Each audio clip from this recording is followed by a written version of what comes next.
Daily study plan for 11th chemistry day 18. இப்போ நம்ம 18th டேல வந்துட்டோம். ஏற்கனவே 17 டேஸ் முடிஞ்சிருச்சு. இப்போ பார்த்தீங்கன்னா 50+ எம்என்ற ஸ்டடி பிளான் இது நீங்கள் இன்னைக்கு முடிச்சாகணும். ஓகேவா? நம்ம 12th சாப்டரில் இருக்கும். இது வந்து ஆர்கானிக் செகண்ட் சாப்டர். ஓகே, நிச்சயமாக ஆர்கானிக்லேருந்து நம்மளுக்கு வெயிட்டேஜ் அதிகமாக இருக்குது, அதை நீங்கள் படிச்சிடணும். ஓகேவா?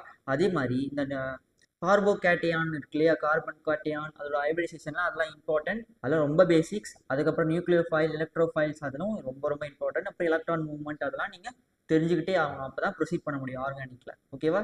இப்போ 90+ எம்எடக்கான ஸ்டடி பிளான் இதை நீங்கள் இன்றைக்கி முடிச்சாகணும். ஓகே, அவ்வளோதான். இது கொஞ்சம் ஈஸியாக தான் இருக்கும். நீங்கள் இன்றைக்கே முடிச்சிடலாம்.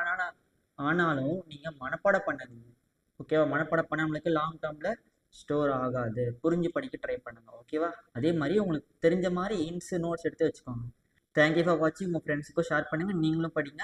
தொடர்ந்து ஃபாலோ பண்ணிக்கிட்டே வாங்க. எனி டவுட்ஸ் கமெண்ட் பண்ணி கேட்டுக்கோங்க. தேங்க்யூ.